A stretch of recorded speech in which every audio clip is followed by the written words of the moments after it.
بسم الله الرحمن الرحيم. إن الحمد لله نحمده ونستعينه ونستغفره ونستهديه ونعوذ بالله من شرور أنفسنا ومن سيئات أعمالنا. من يهده الله فلا مضل له ومن يضلل فلا هادي له، وأشهد أن لا إله إلا الله وحده لا شريك له، وأشهد أن محمدا عبده ورسوله. يا أيها الذين آمنوا اتقوا الله حق تقاته ولا تموتن إلا وأنتم مسلمون. يا أيها الناس اتقوا ربكم الذي خلقكم من نفس واحدة وخلق منها زوجها وبث منهما رجالا كثيرا ونساء، واتقوا الله الذي تساءلون به والأرحام إن الله كان عليكم رقيبا. يا أيها الذين آمنوا اتقوا الله وقولوا قولا سديدا يصلح لكم أعمالكم ويغفر لكم ذنوبكم، ومن يطع الله ورسوله فقد فاز فوزا عظيما. ثم أما بعد. خۆشەویستان و ئازیزان و بینەران و بیسەران لە هەر شوێنێکن، السلام عليكم ورحمة الله وبركاته. لەم زنجیرە باسەیە ئەچینە خزمەتی بابەتێکی زۆر گرنگ کە ڕووی دەممان تەنها لە خەڵکێکی موسڵمان نییە، چکە ئەم بابەتە بۆ خەڵکێکی تریش لەوانەیە زیاتر زەڕور بێ. تەنها ڕوومان لە گەورەکان نییە، چکە ئەم بابەتە منداڵ و دواتریش پیر و گەنج و پیا و ژن و ئافرەت و دەوڵەمەند و فەقیر هەمووی پێکەوە پێویستی پێیەتی. ئەم بابەتە بابەتێکە کە مامەڵەی ژیانی ڕۆژانەمان لەگەڵیا هەیە. ئەم بابەتە بابەتێکە کە ژیانی ئینسانی پێوە بەندە، بەڵکو یەکێکە لە ڕوکنەکانی دینیش. بابەتێکی ئەوەنە گرنگ کە ئەوەنە باس کرابێ، درێژترین ئایەتی قورئانی لەسەر هاتبێ، ئیهتیمامی خوای گەورە 86 جار لە قورئانە باسی کردبێ، جگە لە ئاماژەکانی تر کە بە سەدەهایە، بە شێوازێک کە پێغەمبەری خوا صلی الله عليه وسلم لە حەجەت الوداع وەسیەتمان بۆوە کە ئاگامان لێ بێ. بابەتێک ئەوەنە گرنگ بێ، ئەوەنە لە ئامێژی ژیانی ئینسانە بێ، بگرە بژێوی ژیانی ئینسانی پێوە بەند بێ. ئەبێ چی بێ؟ ئەبێ خێر بێ. ئینشاءالله بابەتەکە خێرە و ئەچینە ناو خێرەوە. کوردی ژەڵێ ئینشاءالله خێرە بێ. خێر لە زمانی کوردیە بە دوو واتە هاتووە کە ئێمە هەردووکیمان پێویستە ئالێرانەیە وەکو خۆی جێبەجێ بکەین. بابەتێکی خێریان واتە پارە، واتە قازانج، سوود. خۆشمان لە کوردەواریە ئەڵێن وەڵڵاهی ئەوم کڕیوە بۆ خێرم کڕیوە، ئەگەر شتێ خێرکە ئەیفرۆشم، واتە سوودی لێ ببینم، کەواتە خێر بە معنای پارە هاتووە، خێریش بە معنای خێر و چاکەکردن هاتووە کە سوبحان الله لە کووردا هەردووکی وەکو خۆی جێبەجێ بووە. ئاخوای گەورە کە لە قورئانە فەرمێ وإنه لحب الخير لشديد. ئینسان بۆ حەزی پارە بە هەڵپەیە، حەز و ئارەزوویەکی زۆری لەسەر هەیە. یانە فەرمێ ئین تەرەکە خەیرەنی الوەصیە، هەر کاتێک پیاوێ مرد و پارەی دوای خۆی بەجێهێشت. خوای گەورە پارە بەچی ناوە بە؟ بە خێر ناوە بە. پارە بەچی ناوە بە؟ بە ڕەحمەت ناوە بە. کەواتە ئێسێم باسی چیەکەین؟ باسی بابەتێکی زۆر گەورە و گرنگەکەین لە ژیانی ئینسانی موسڵمانە. بابەتێک نییە وڵی کاکە ئێمە ئالی مزگەوتین و ئالی زوود و فەقیری و موسڵمانە بێ لە مزگەوتە ئەگەی لە پارە نەبێت و مامۆستاکانە بێ بە سەرفترە و زەکات بەڕێ و بڕۆن و باخوازەکان شتێکیان بدرێتە ویتر شتێک لێ کورە کاکارونگە دنیا بەجێ بێ لە ئیتر لەولایە بۆمان هەڵڕژاوە. قەت دین وا ناڵێ، قەت پێغەمبەری خوا صلی الله عليه وسلم وای نەفەرمووە. دە لە عەشەرەی مبەشەرە لە سەحابەکانی پێغەمبەری خوا صلی الله عليه وسلم کە موسڵمانە بن، هەر هەمووی سوبحان الله تاجرن. ئەمە لە فەراغەوە نهاتووە، کەواتە پارە ئەهمیەتێکی زۆری هەیە. ئەگەر نا ئەکرا موسڵمانە تازەکان تەنها خەباب و بیلال بن، بەڵام خەباب و بیلال ئەگەر کەسێ نەبێ بیان کڕێتەوە ئەبێ حەتا ماون لەژێر دەستی خاوەنەکان و سەرکردەکانیان نابن. ئەسڵەن اختیاری خۆشیان بەدەستی خۆیان نییە. ها عومەرە فەرمێ فما أبو بكر سيدنا وأعتق سيدنا، أبو بكر قورة معنا وقورة كشمان كبيلة آزادي كردوه. أما بشي أكري، أما ببارة أكري، بغيري بارة إنساناتو أني أمانة بكا بوي بارة ناوداوة چي ناوداوة بقيام. خواهي قورا فما ولا تؤتوا السفهاء أموالكم التي جعل الله لكم قياما. فما بارة كانتان مدن بكوملك كقدري نازان كنازان چون بكاري بينن بكوملك خلقي نفام كواتا بارة بچي ناوبراوة بقيام ناوبراوة بو چونکە قیامی دینی پێوەیە.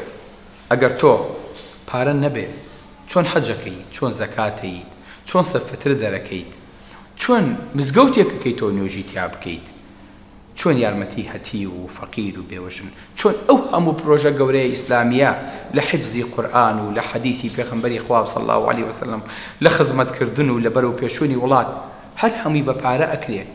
بەبێ پارە ئینسان دەسەوسانە.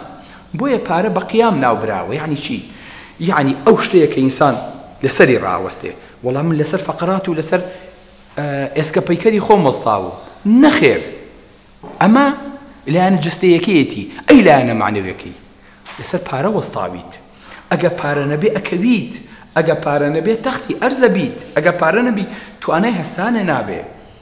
بۆیە کورد چەند جوانی فەرمووە ئەڵڵاه خۆزگە ئەو پیرەمێردانە زینووە بنەوە هەموو یەک لە یەک نەک ئەم لاولا دەمیانم ماچە کرد دەستیشانم ماچە کرد. بزانم ئەم کەلیمە ڕاوەستاوایان لە چۆوە هێناوە. وڵڵی هەتاوەکو بە دوای ئەم زنجیرەیانە چووم نەمزانی کە کورد دەڵێ خوا ڕاوەستاوەکە. ئەڵڵا یعنی قەت بێ پارە نەبی، یعنی دایمە بە پێوە وەستابی. خوا ڕاوەستاوەکە یعنی standing up on the ground in the upright position، یعنی بە پێوە بۆستی لە قەڵافەتێکی بەرزە. بۆیە ئینسان چەند جوانە، چەند کلمەیەکی جوان هەڵبژێراوە کە دەقاودەق ڕاوەستاو یعنی قیام، یعنی بە پێوە وەستان. جا نەک هەر کورد ئەمەی کردووە، ناوی ناوە ولا تؤتوا السفهاء أموالكم التي جعل الله لكم قيما. فەرمی خوای گەورە بۆی کردوون بە قیمەت. خۆشمان کە شتێ بەویانی بیکڕین بیرۆژێنە قیمەتی چەنە، پایی چەنە. یعنی هەموو شتەکان لە قورئانەوە گیراوە. یعنی پارە بۆ بە بەهای هەڵسەنگاندنی شتەکان، بۆ بە قیمەتی شتەکان. واتە هەموو ژیانی ئینسانی موسڵمان بە پارەوە بەندە. جا ژیانە بژێویەکەی بێ کە پێی ئەچێ بەڕێوە، یاخود ژیانە دینیەکەی بێ کەواتە هەردوو بارەکەش وەستانی نییە. تەنانەت ناو قەبرەکەشە حسابی ماڵ و پارەکەت یەتە قەبرەکەتەوە و لە قیامەت شتا لەگەڵ تازینەوە بێتەوە. و هەتا بەهەشت و جەهەنەمیش دەرگایەک هەیە پێوتە دەرگای سەدەقات، دەرگای زەکات، دەرگای پرۆژەکان. لەو دەرگایەوە چیتە ژوورەوە.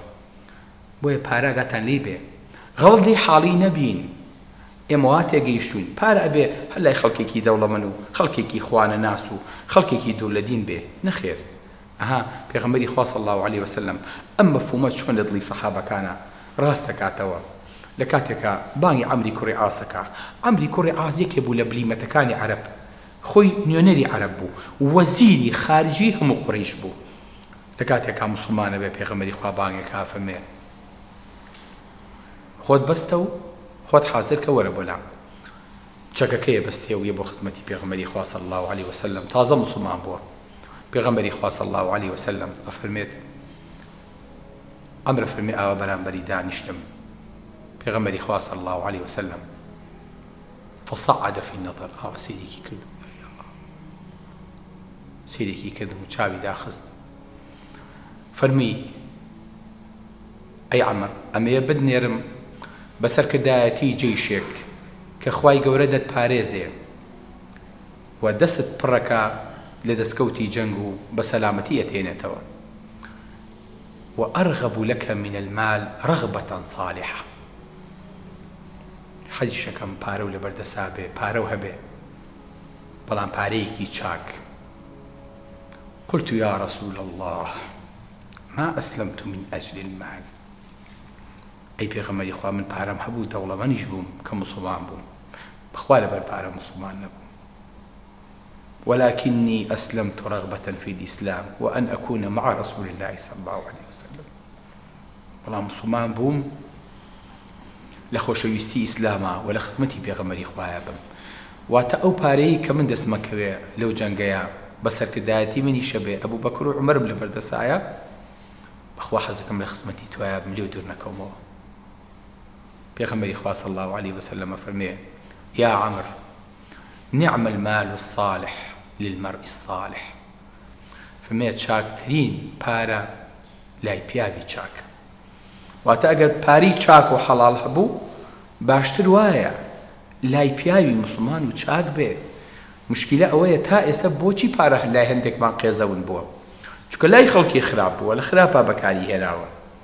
بەڵام ئەی ئەگەر لای پیاوی چاک بوو، ئەی ئەگەر لای پیاوێ بوو دنیا و قیامەتی پێکەڕی، ئەی ئەگەر لای پیاوێ بوو زانی چۆن و لەکوێیە و کەی بەکاری ئەهێنێ، ئەمە ئەبێ بە نیعمەت، بە درێژایی مێژوو سەیرکە.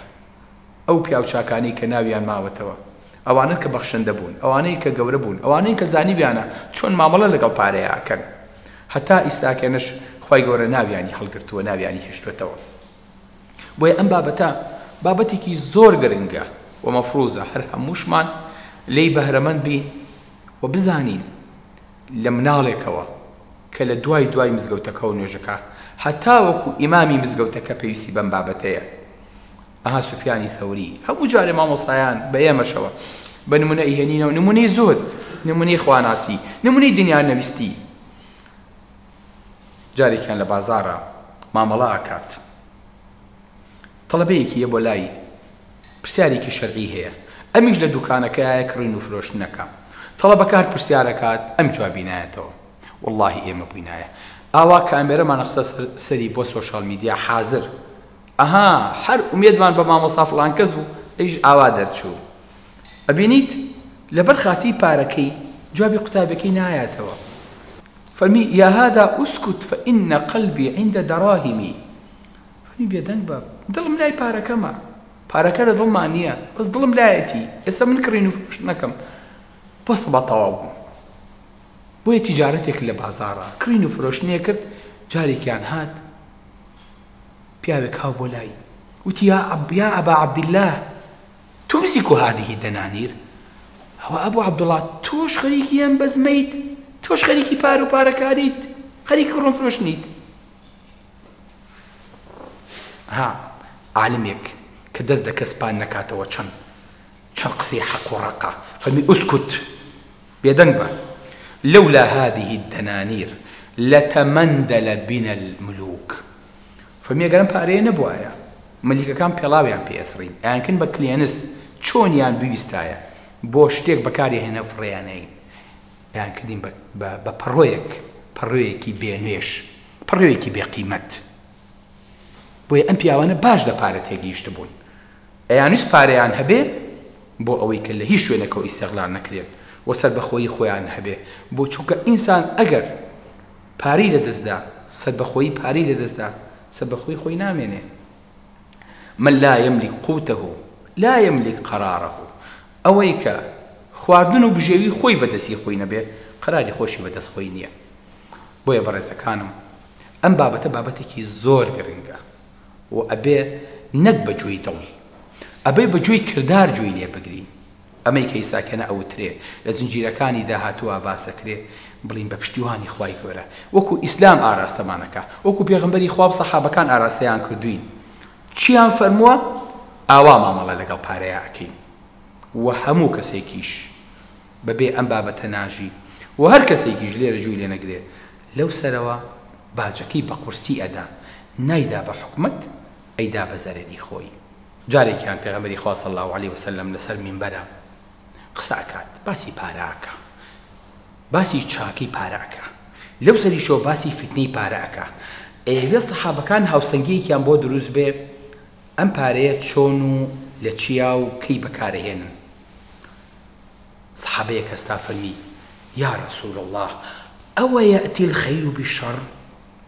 پرسیارەکەی چەند جوانە، ئەی پێغەمبەری خوا تۆ هەر باسی پارە ئەکەی ئەڵێ خێرە، قورئانیش هەر بە پارە ئەڵێ خێر، تۆ تەسەوڕەکەی خێر شەڕی لە دوا بێ، شەڕ بە دوای خۆیان بێنێ.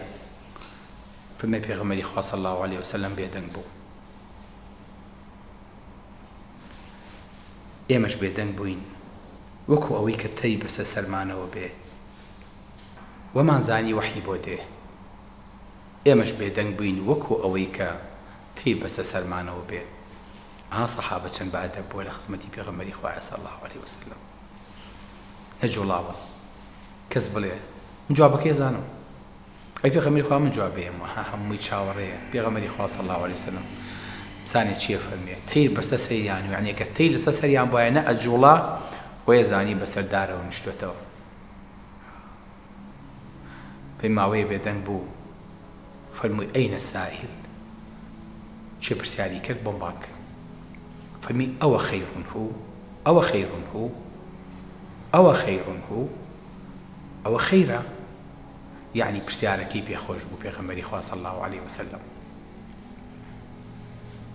پرسیارەکە زۆر جوانە شوێنی خۆیەتی. پێغەمبەری خوا بە نمونەیەک سەحابەکان و ئێمەش تێگەیەنێ. ئەفەرمێ ئەوەی کە ئاسمان ئەیبارێنێ لە بەهارە سەوز و گژوجیای لێ ئەڕوێ حەیوان و ئاژەڵی پێنامرێ، بەڵام ئاژەڵێک ئەگە سەرحی بێ دابەستە نەبێ فێری ئالیک خواردنی زۆر نەبێ لە پڕێکا کە ئالیکی دەسەکەوێ دوو لە ڕووی مەجلیسەکە تێی بەرە بێ بە ڕاست و چەپاجۆ ئەخوا، ئەو نە ئەخوا پێی ئەڵێن جۆ لێی یاوە هەتا وەکو ئەی کوژێ. پێغەمبەری خوا فەرمێ صلی الله علیه وسلم هەر کاتێک هەڵپەی ئاژەڵ بۆ ئالیک ئاوای لێ هاو ئەبێتە مایەی کوشتن و لە ناوچوونی، پارەش هەروایە. بەڵام فەرمێ حەیوانێک لە گژوجیای زەوی ئەخوا لەوەی کە لە زەوی دەردێ لە بەهارە لێی ئەخوا و لێی تێرەکە کەلەکەی لێ پڕەکە. زۆر جوان پێغەمبەری خوا صلی الله علیه وسلم تەفسیری واقعەکە ئاوی بەسەر ئاخواتەوە خۆیەیاتە بەرخۆر و ڤیتامین دی وەرەگرێت و تاقەی پێ وەرەگرێ، اینجا ئەچێ خۆشی بەتاڵەکاتەوە. ئەم حیوانسکی خۆیان فەرمێمە پێی قەڵەوا بێ و پێ و گەورا بێ ئەمە حلوەتون خەضیرە، ئەمە ئەو پارە شیرینەیە، ئەو سەوزە شیرینیەیە کە ئەیخوات و پێی قەڵە و بێ پێی گەورا بێ پێی گۆشتەکە. نمونەکەی پێغەمبەری خوا صلی الله علیه وسلم ئەفەرمێت ئەگەر ئینسان بزانێت چۆنی خوا چۆن خۆیاتە بەرخۆر، چۆن لی سرفەکە، چۆن بەکاری هێنێ، چۆن وەرەگرێ پارە ئەم شیرینی و سەوزاییەیە کە ئیسفادەی لێ ئەکرێ. ئەوەی کە نەشزانێ بەکاری هێنێ خۆی ئەدا بە کوشتن لەسەری و هیچیشی دەستگیر نابێ، خۆشی و ماڵەکەش ئەڕوا. کورد دەڵێ سەر و ماڵی تیاچێ. الله نمونەکە چەند جوانە. بۆ ئەوەی کە تووشی ئەمە نەبین ئەبێ چی بکەین؟ ئەبێ بەجوێی پێغەمبەری خوا بکەین صلی الله علیه وسلم، نەک بەجوێی ئاغا و گەورەکان کە ئەڵێ ئاغای تەماعکار هەر ئەڵێ بیدە، ئاغای تەماعکار هەر ئەڵێ بیدە، گا بە جۆ بمرێ ئەو جا شەهیدە. ئەمە توانجی بێدەوڵەتیە منیش کە بمبێ گوێم لە من نییە، بێدەوڵەتیە وا بێکارە بووین، بێپارەییە پارە پارە بووین. پارەمان نەبێ بەچی ئەخوێنی؟ الله وازە بیرمر سبحان الله سی ئەم پەردە کوردواری جوانانی کۆ کردوتەوە کە هەمووی لەگەڵ قورئان و سونەتا مطابقە چەند بە جوانی تعبیری لێکە. لەو کاتەیە باسی چیەکە؟ باسی حەدیسەکەی پێغەمبەری خواکە صلی الله علیه وسلم. لەو کاتەیە باسی خوێندنەکە فەرمێت چی؟ فەرمێت ئاغای تەماعکار هەر ئەڵێ بیدە، گا بە جۆ بمرێ ئەو جا شەهیدە. ئەمە توانجی بێدەوڵەتیە منیش کە بمبێ گوێم لە من نییە، بێدەوڵەتیە وا بێکارە بووین، بێپارەییە پارە پارە بووین. پارەمان نەبێ بەچی دەخوێنین، ئاو نەبێ درەخت بەچی ئەڕوێنین. پارە و تەیارە هەر وەکو یەکوان، ئاشکرا و پەنهان جەوەنی هەوان، بە هەوای بەرزی پیاو ئەجوڵێنن ئەوی سواریان بێ ملی ئەشکێنن. جا نمونەکەی زۆر جوانە ئەڵێ پارە و تەیارە هەردوو وەک یەکوان، ئاشکرا و پەنهان جەوەنەی هەوان، یعنی هەردووکی ئینسانە باتە هەوای خۆیەوە، بە هەوای بەرزی پیاو ئەجوڵێنن ئەوی سواریان بێ بۆ بەرزیە ملی ئەشکێنن. سلام علیکم ورحمة الله وبركاته.